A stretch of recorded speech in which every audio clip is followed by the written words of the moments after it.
Welcome back, One Team, One Podcast. Great episode tonight. I'm looking forward to this, guys. I'm starting basically new segments here. It's going to be the LSU Rewind. As you guys know, I love LSU history, especially of our sports programs, but want to kind of go into different games, different players, different seasons, and recap those great moments in LSU history. Of course, we're going into football season. I'm probably going to be pretty football heavy, but as the seasons go on, basketball and baseball, I'd like to do those recap shows as well.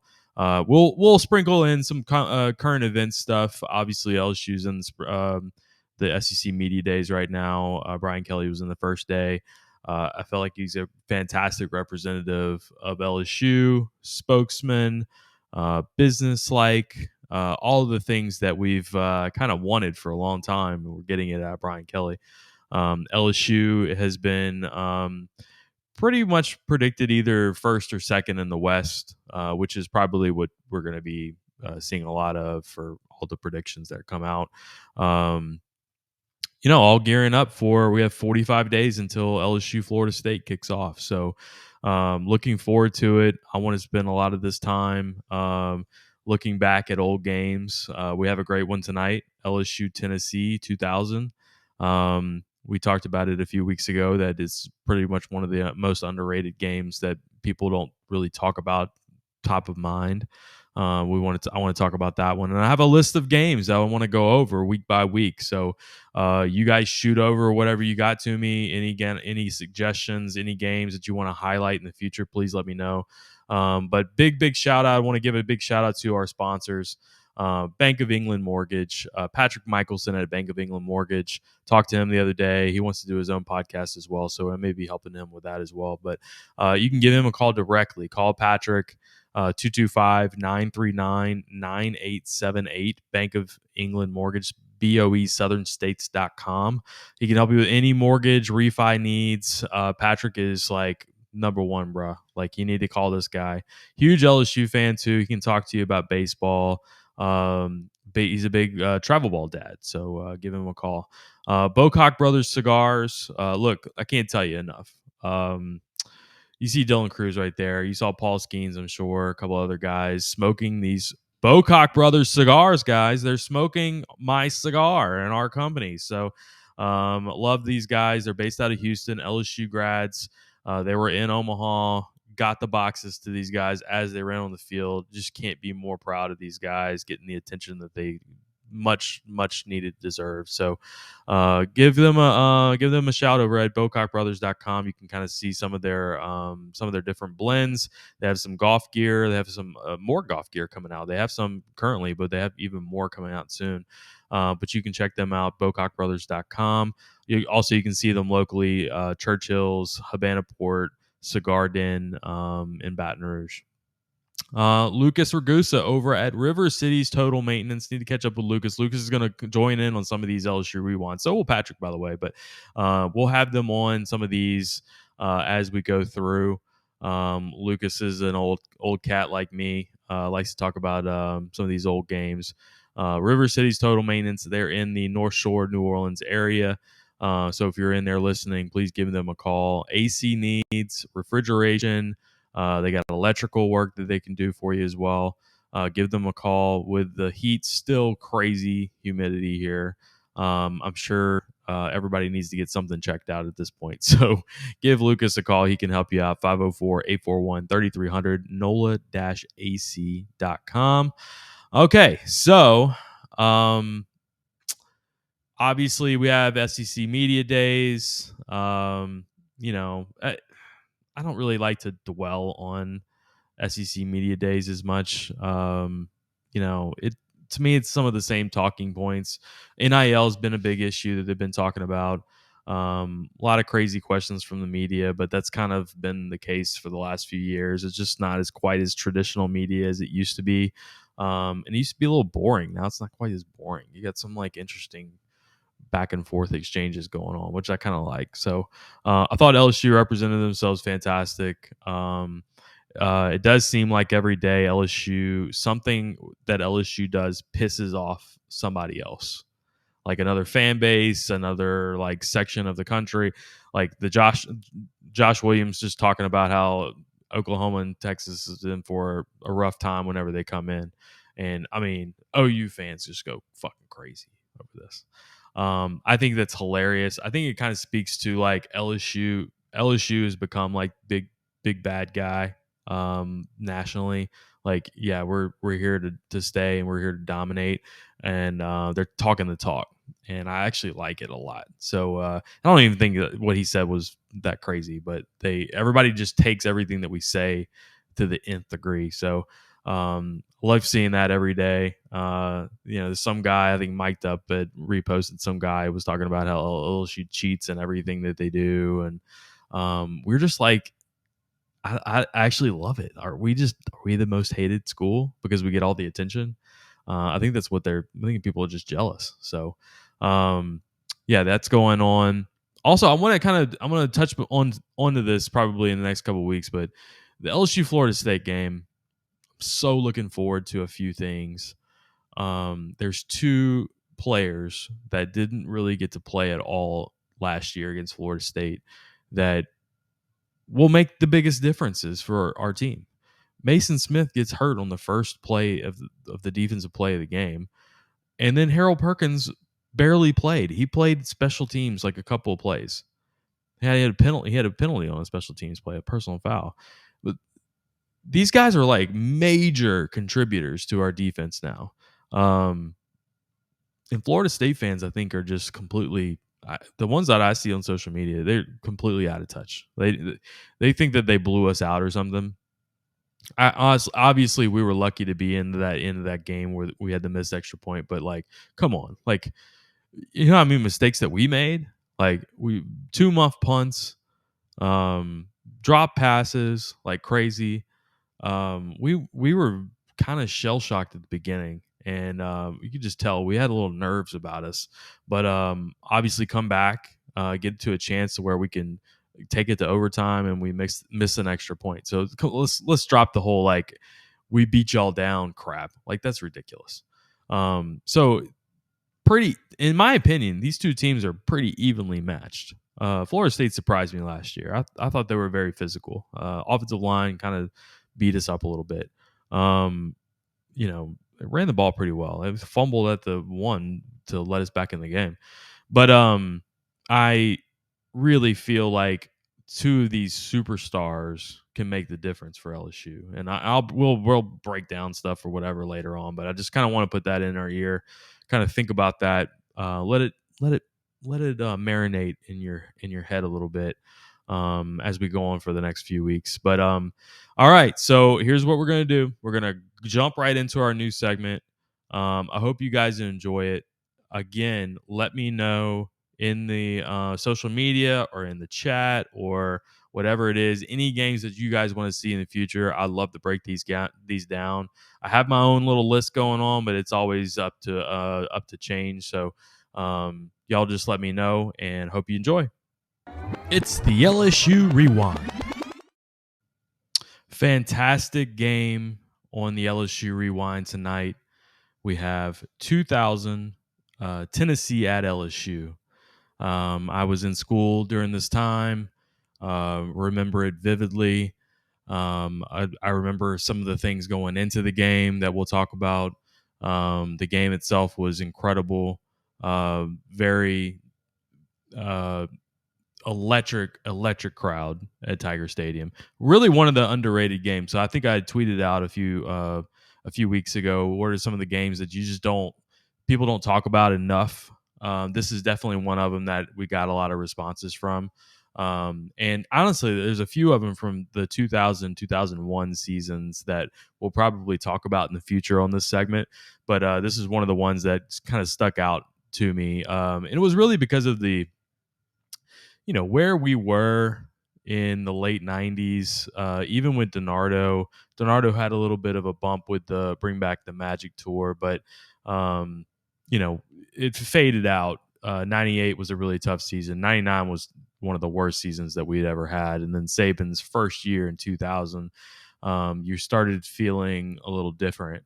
And honestly, even before the game, The week before, we played UAB, lost on a intercepted pass. Josh Booty was our starter at the time. So honestly, a lot of people don't realize this about that game. They remember Rohan Davey, they remember Josh Reed, Robert Royal. We'll look at some of the highlights here, but they remember that stuff, but they don't remember some of the really controversial things going into that game. Not, I shouldn't say controversial, but um, you had a quarterback controversy. I should say that.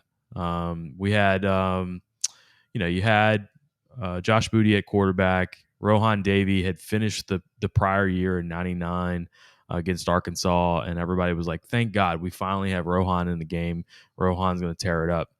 And then come back 2000, and Josh Booty's still the quarterback. And Josh Booty was still good. It wasn't bad by any means, but Rohan just, and you can see it here. Rohan just brought a different energy and electricity that we really, really needed, and it seemed like the players really played for him. So, yeah, but a lot of people don't remember too. There was a little bit of a racial divide with that at the very beginning of that year. Why aren't we playing Rohan? And there was a lot of stuff I remember as a student, just on campus that was just a little, you could tell there was a little bit of animosity going on. And I'd love to talk to maybe a player down the line in that team to kind of see if that was even the case. But, in this game, we came out guns a-blazing. No pun intended with the Blazers beating us the week before. But, coming off of that big time letdown loss, we were like jacked up for this game. Tennessee, I mean, they weren't the 97 Tennessee team anymore, but they were still very talented. I think they were number 11 in the country. But, they didn't have that superior quarterback that they had before. They had a pretty good defense, but we chopped them up this night. A forgotten player, LeBrandon Tofield. Fantastic running back out of Independence. I remember him in high school very well. Independence had a string of like big time running backs coming out of there. LeBrandon Tofield, I believe he may have been like one of those. I think back then they called it Prop 48, but he was an academic and finally got on the field and really lit it up under Saban. So Josh Reed on this team. Josh Reed is probably, for me, he's top 5 LSU wide receiver of all time. If he was on the 2019 team, he would have won the Biletnikoff. I know that's crazy for some people to hear that, but that guy was that good. He was that good. He was playing on a team. You can see them; they're on the center right here. LeBrandon takes it. I think that was 78-yarder right here. So big stiff arm from LeBrandon Tofield down the sidelines. Josh Reed, to me, was on a different level. We may have a whole episode on Josh Reed because I just remember him so well. Josh Reed, Kevin Falk were some of my favorites back in the day. Josh Reed was an ex-running back. I felt like he moved a little differently than a lot of wide receivers did. Just one of the best college wide receivers I had ever seen. Thought he was going to do a little bit better in the pros, but the pros they got guys who can run. They got guys who can break tackles all over the field. So a little different element, but in college, the guy was just so good. And you'll probably see a few plays here on the highlights. LSU came out big in this game. We were playing so well. A little Ryan Clark blitz action right there. We were playing so well. Tennessee ends up coming back, tying it up at the end, man. It felt like it could have been one of those moments where this young team that has been down and out for a few years here could maybe crumble a little bit under the pressure. So the fact that, and you'll probably see it later in the highlights, here's another Josh Reed bubble screen. I mean, he's just ridiculous, this guy. But you'll probably see it later on with the Robert Royal catch in the overtime. It was such a huge play, and it was kind of like a microcosm of like what's to come here under the Saban years. We had the big lead. I mean, as you can see right here, it's 24-6 in the second quarter. Tennessee ends up roaring back, tying the game up, and we get into overtime. and you could see maybe this could be a letdown spot. And first play, we throw it to Robert Royal in the end zone for a touchdown, and it was like boom, just like that. We're back. We're here to stay. This isn't a fluke. We're supposed to be here, and we're supposed to beat a team like this. And then a lot of people forget Tennessee had the ball back, and they had a chance to kind of throw it in the end zone. The ball gets deflected, and crowd was the crowd was like all. I remember being up there too. I jumped the fence already. We were all on the end zone corner there, ready to run onto the field, and it was just an electric night, man. Like it was just one of those nights that I'm never gonna forget. There was a couple of games like the Florida '96 game. The Florida '96 game for me was the biggest game, best game that I had ever been to as a student, and this game is one of the next ones down the list. 2001 has some great games. The Mississippi State game was a very underrated game in 2000 as well, and these teams were scrappy, like really tough teams, but you could just tell they weren't quite there talent wise. But man, they played hard. And it was that Saban effect, man. It just immediate. We didn't have. I mean, we had freaking Demetrius Hookfin out there in the corner, but you had guys like Trev Falk already in the middle. Lionel Turner was probably back there as well. You did have some guys that eventually were going to be big time players. Jarvis Green's there, rushing the passer. So I mean, yeah, there's a guy from Hammond. I forget his name. Number one. I'll remember it in a second. But anyway, team was loaded with guys that would end up being huge guys for us in a couple of years, but they just weren't quite there yet. But anyway, Rohan to Josh Reed. Like I said, we'll talk about this again on a future episode. But Rohan to Josh Reed was the first time we had seen quarterback play like this in a long, long time. Like Tommy Hodson to Wendell Davis time, and even back then, I mean, the numbers just aren't even close. One of the things with LSU football, we're just not used. I mean, Joe Burrow is a different story. Here's Josh Reed again, just ridiculous. Joe Burrow again, like he, changed all of our perspectives of quarterback play. And it took us a long time to kind of like see, are we really seeing what we think we're seeing? And it's because of all these years of like so quarterback play. You got Tommy Hodson, Rohan Davey, you got Mettenberger. Other than that, you got a lot of running quarterbacks. You got a lot of guys like Herb Tyler was great, but he wasn't a passer. He's never going to put up like a 300-yard game or anything like that. So to see guys like this just come in here and chuck the ball around, and it just felt so good. Like it was just like finally we're here, But yeah, this game ranks probably on my top 10 list of all time games. And again, it's still one of those sleeper games. Like people don't just automatically talk about this game.